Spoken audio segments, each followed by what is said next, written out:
जय हिंद साथियों, स्वागत है आप सभी का हमारे यूट्यूब चैनल अड्डा 730 स्टडी में। कैसे हैं आप सभी। तो दोस्तों, आपको पता होगा कि हम लोग लगातार 7 बजे भारतीय इतिहास के टॉपिक वाइज प्रश्न करते हैं और आज का हमारा टॉपिक मुगल काल है। प्राचीन इतिहास से लेकर हमने दिल्ली सल्तनत और उसके बाद सूफी भक्ति आंदोलन तक समाप्त किया और आज हम मुगल काल पर चर्चा करने वाले हैं। लगभग 25 प्रश्न आपको यहाँ से देखने को मिलेंगे। इनमें से आपका क्या स्कोर रहता है हमें आप लोग ज़रूर कमेंट बॉक्स में बताएं और प्रश्न देखें और उनका लेवल देखें। उसके बाद राय अपनी ज़रूर वीडियो के अंत में दें। कमेंट बॉक्स में राय ज़रूर बताएं, ठीक है। चलिए, पहला प्रश्न हम लोग बेसिक से स्टार्ट करते हैं और अच्छे प्रश्न करेंगे जो आपके एग्जाम में आते हैं, अक्सर तक पूछे जाते हैं। क्या मुगल साम्राज्य का वास्तविक संस्थापक कौन था। देखिए, मुगल साम्राज्य का 1526 में शुरुआत होती है। बाबर सिकंदर लोदी को इब्राहिम लोदी को पराजित करके मुगल काल की नींव डालते हैं और जो वास्तविक संस्थापक थे उन्हें अकबर को कहा जाता है, ठीक है। अकबर को याद रखेंगे। नेक्स्ट प्रश्न आपकी स्क्रीन पर। अगला प्रश्न बहुत ही बेहतरीन प्रश्न है। कह रहा है, निम्नलिखित में से मुगलों में से किसे शासक की तुलना में एक साहसी के रूप में जाना जाता है। क्या होगा इस क्वेश्चन का राइट आंसर। एक साहसी के रूप में जाना जाता है। अकबर, बाबर, हुमायूं या शाहजहां। देखिए, बाबर 1526 में रहा लेकिन खास कोई विस्तार नीति नहीं कर पाया, 4 युद्ध लड़ा और हार गया। हुमायूं की अगर बात करें तो हुमायूं अपने में दुखद घटना होती है। हुमायूं जो था एक दुखद कह सकते हैं।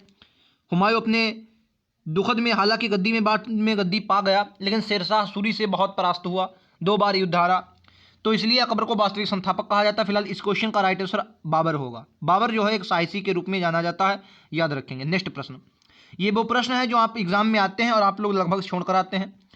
कह रहा है, किसने बाबर को भारत पर आक्रमण करने के लिए आमंत्रित किया था। 1526 की बात है। 1526 में इब्राहिम लोदी दिल्ली की सल्तनत पर राज्य कर रहा था। तो इब्राहिम लोदी के जो चचा थे जिनका नाम दौलत खान लोदी था, जैसे आप देखेंगे कि सैयद वंश के पहले तैमूर लंग ने आक्रमण किया था और सैयद जब तैमूर लंग चला गया और जो अपनी सत्ता थी खिजर खां को दे गया, खिजर खां ने सैयद वंश की नींव डाली। ऐसे ही नादिर शाह भी आएगा बाद में 1739 के करीब, ठीक है, बाद में आएगा।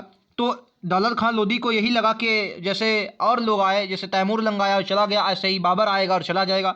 लेकिन इनकी बात गलत हुई, इनके ये अनुमान गलत निकले और इसलिए बाबर ने स्वयं सत्ता अपने आप नियंत्रण किया, ठीक है। राइट आंसर बी ही होगा। नेक्स्ट प्रश्न, अगला प्रश्न। करा फतेहपुर सीकरी में इबादत खाने का निर्माण किसने करवाया था। इबादत खाने का निर्माण हुआ कब था, अगर आपसे कमेंट बॉक्स में पूछ दे। आपको पता होना चाहिए 1975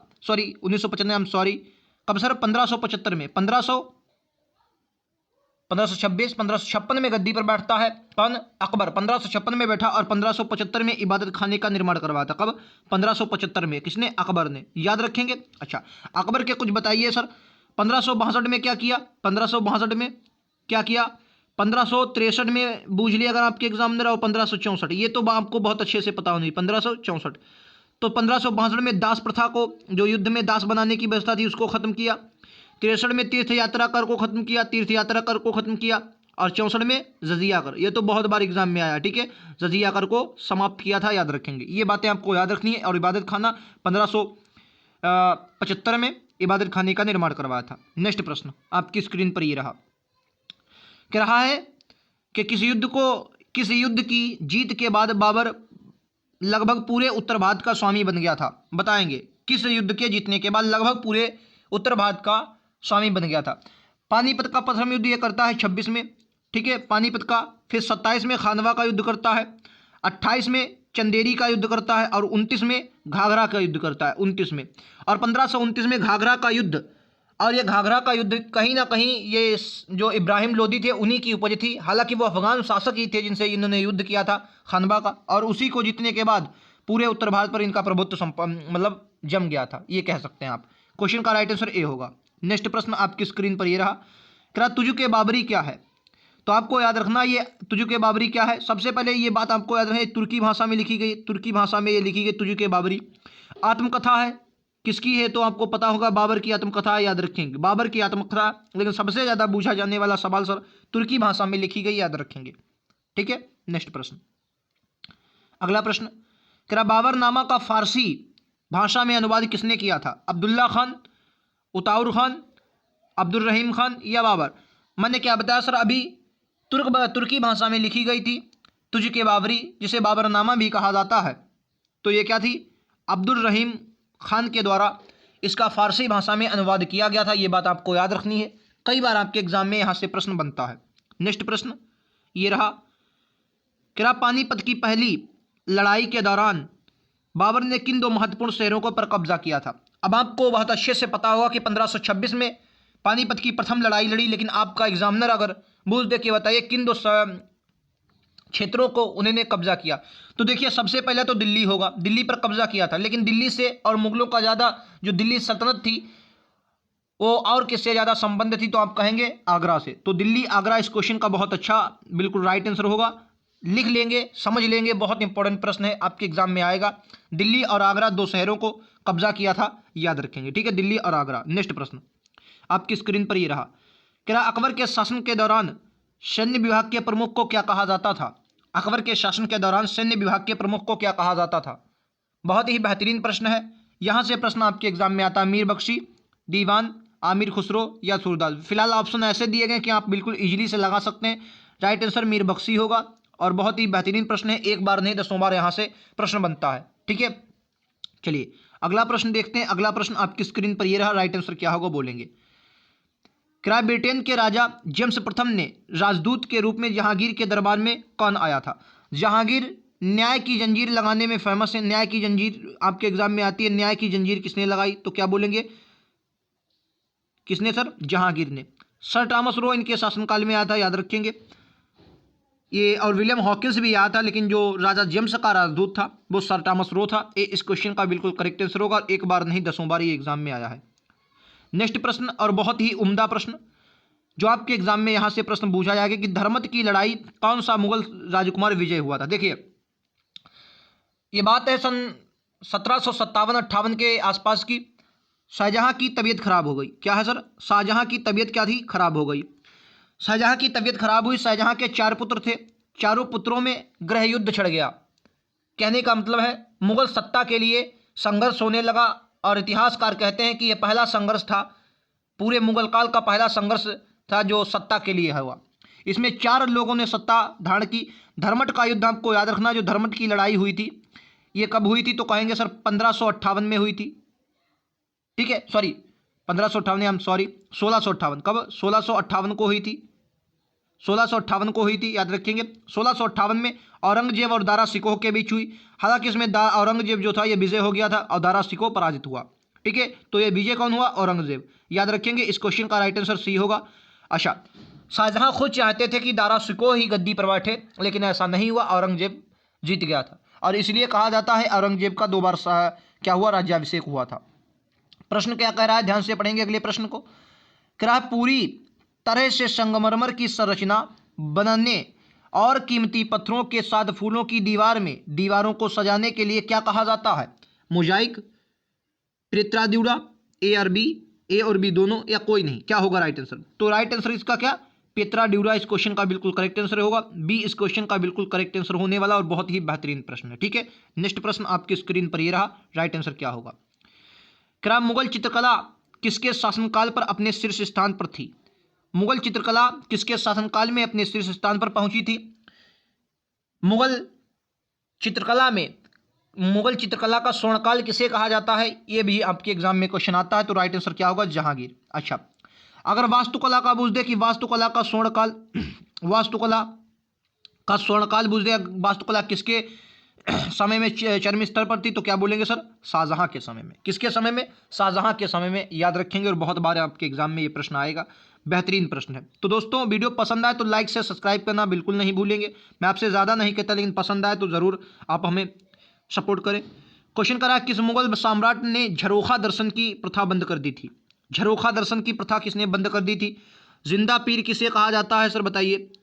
झरोखा दर्शन की प्रथा, जिंदा पीर किसे कहा जाता है। 1707 में किसकी मृत्यु हुई, तो सब ये किसकी होगी, औरंगजेब। याद रखेंगे, औरंगजेब की मृत्यु आपके लिए बहुत इंपॉर्टेंट है। 1707 क्यों इंपॉर्टेंट है, क्योंकि इसके बाद पूरा मुगल काल डगमगा गया था। इसलिए एग्जामिनर आपसे चाहता है कि आपको पता होना चाहिए कि कब से मुगल काल पतन होना स्टार्ट हुआ। तो राइट आंसर क्या होगा, 1707, ठीक है। 1707 में मृत्यु हुई थी, जिंदा पीर कहा जाता है, और झरोखा दर्शन जो प्रथा थी इसे बंद किया था। नेक्स्ट प्रश्न, दिल्ली सल्तनत मैंने बहुत अच्छे से आपको पढ़ाई है, एक एक प्रश्न जो आपके एग्जाम में आता है, हर प्रश्न करवाया है, उसको आप ज़रूर देखें, बेहतरीन प्रश्न हैं जितने भी करवाए हैं। ठीक है, आपको हैशटैग नीचे दिख रहा होगा, हैशटैग हिस्ट्री अड्डा 730 हिस्ट्री, उस पर क्लिक करें, हिस्ट्री के सारे वीडियोज़ मिल जाएंगे, बहुत बेहतरीन। फिर आप मुगल साम्राज्य के केवल 2 सम्राट जिन्होंने अपनी आत्मकथाएं लिखी थी, तो कौन कौन से हैं? सर हुमायूं की बात कर ले तो इनकी जो आत्मकथा थी हुमायूं नामा किसने लिखी? गुलबदन बेगम ने लिखी। गुलबदन बेगम ने लिखी थी। किसने? गुलबदन बेगम ने लिखी थी। ठीक है, और जो राइट आंसर क्या होगा? बाबर और जहांगीर होगा, क्योंकि बाबर ने अपनी तुझ के बहा बाबरी और जहांगीर ने जहांगीरी लिखी है। ठीक है, और औरंग जो क्या नाम उनका, अकबर, वो तो पढ़े लिखे नहीं थे, और हुमायूं नामा जो लिखा गया गुलबदन बेगम के द्वारा लिखा गया। ठीक है, याद रखेंगे, राइट आंसर क्या होगा? बी होगा। ठीक है, नेक्स्ट प्रश्न आपकी स्क्रीन पर ये रहा। क्या अकबर किस भारतीय शासक का समकालीन था? अकबर किस भारतीय शासक का समकालीन था? रानी दुर्गावती, अहिल्याबाई, सूत्रधार वर्मा, कोई नहीं। तो राइट आंसर क्या होगा? रानी दुर्गावती। चांद बीबी भी याद रखना है। ठीक है, राइट आंसर ए होगा। नेक्स्ट प्रश्न आपकी स्क्रीन पर ये रहा। क्या निम्नलिखित में से किस मुगल सम्राट ने अपनी डायरी में भारतीय वनस्पतियों, जीवों, वस्तुओं और फलों का वर्णन किया है? ये क्वेश्चन आपके एग्जाम में एक बार नहीं 10 बार और पीसीएस के एग्जाम तक में पूछा गया है। अच्छा प्रश्न है। राइट आंसर क्या होगा? बाबर। याद रखेंगे, बाबर इस क्वेश्चन का बिल्कुल करेक्ट आंसर होने वाला और बेहतरीन प्रश्न है। नेक्स्ट प्रश्न, क्या किस युद्ध में हुमायूं हारने के बाद भागकर भारत से बाहर चला गया था? हालांकि हुमायूं जब गद्दी पर बैठा तो बहुत अच्छे से सत्ता चलाई, लेकिन जब शेरशाह सूरी से उसका सामना हुआ, सबसे पहले चौसा के युद्ध में 39 में इसका सामना होता है। कब सर? 39 में। 39 में सबसे पहले 1539 में। कब? 1539 में इसका सामना होता है। याद रखेंगे 39। ठीक है, फिर याद रखेंगे ये जो भागा था ये कन्नौज के युद्ध में भागा था। इसे क्या कहते हैं सर? विलग्राम का युद्ध। विलग्राम का युद्ध भी इसे कहा जाता है। याद रखेंगे, कन्नौज का युद्ध या विलग्राम का युद्ध। ठीक है, बहुत बेहतरीन है, आपके एग्जाम में यहाँ से प्रश्न पूछा जाएगा। उसके बाद ये भाग गया था। ठीक है, अच्छा, शेरशाह की मृत्यु कई बार बूझी गई तो कलिंजर के युद्ध के वक्त हुई थी, आपको याद रखना। ठीक है, निम्नलिखित में से कौन अकबर के नवरत्न में शामिल नहीं था? बीरबल, बैरम खां, फकीर अजियुद्दीन या अबुल फजल? राइट आंसर क्या होगा? आपको पता होगा, बैरम खां होगा। बैरम खां कौन थे? तो बैरम खां इनके संरक्षक थे। किसके? अकबर के। और कई बार आपके एग्जाम में सीधा पूछा गया कि बैरम खां का संरक्षण काल क्या था, तो कहेंगे 1556 से 60 के बीच। 1556 से 60 के बीच जो कार्यकाल था वो बैरम खां के संरक्षक का कार्यकाल था। याद रखेंगे, ये कई बार आपके एग्जाम में सीधा छपने वाले प्रश्नों में से एक है। नेक्स्ट प्रश्न आपकी स्क्रीन पर क्या होगा? राइट आंसर, क्या सती प्रथा की भर्त्सना का करने वाला मुगल सम्राट कौन था? मतलब सती प्रथा का विरोध ये हम कह सकते हैं करने वाला कौन मुगल शासक था? राइट आंसर क्या होगा? अकबर। अकबर, ए सी इस क्वेश्चन का बिल्कुल करेक्ट आंसर होगा। याद रखेंगे। नेक्स्ट प्रश्न, तो आपको याद रखना ये क्लास जो हमारी होती है डेली शाम को 7 बजे होती है। आज हमने पार्ट 1 लिया है, फिर अगला पार्ट होगा और बहुत ही बेहतरीन प्रश्नों के साथ जो आपके एग्जाम में अक्सर पूछे जाते हैं। लगभग 2 वीडियो करेंगे हम लोग, मुगल काल समाप्त करेंगे और उसके बाद आधुनिक भारत पर चलेंगे। बहुत ही बेहतरीन प्रश्नों के साथ हम हिस्ट्री को कवर कर रहे हैं। क्या निम्नलिखित में से किसने अकबर की आत्मकथा को लिखा था? अकबर की आत्मकथा को किसने लिखा था? ये आपके एग्जाम में आया है। तो देखिए, अकबर की आत्मकथा को आपको याद रखना है किसने लिखा था? अबुल फजल ने लिखा था। अच्छा, अकबर की आत्मकथा जो 3 पार्टों में है, 3 पार्ट में, और इसके तीसरे पार्ट को आईने अकबरी कहा जाता है। क्या कहा जाता है? आईने अकबरी। सीधा सीधा पूछा गया है कि अकबरनामा के किस भाग को आईने अकबरी कहा जाता है, या तीसरे भाग को क्या कहा जाता है? तो आईने अकबरी कहा जाता है। याद रखेंगे, आईने अकबरी कहा जाता है तीसरे भाग को। ठीक है, याद रखेंगे, 3 भागों में तीसरे भाग को आईने अकबरी कहा जाता है। अबुल फजल ने लिखी थी अकबरनामा, अबुल फजल। ठीक है, ठीक है, तो यही थे आज के प्रश्न। बहुत ही बेहतरीन प्रश्न थे। वीडियो कैसा लगा लास्ट में हमें ज़रूर कमेंट बॉक्स में बताएं। प्रश्न अच्छे लगे हों तो अपनी राय हमें ज़रूर दें। मिलते हैं अगले वीडियोज़ में। आज के लिए इतना ही। Thank you.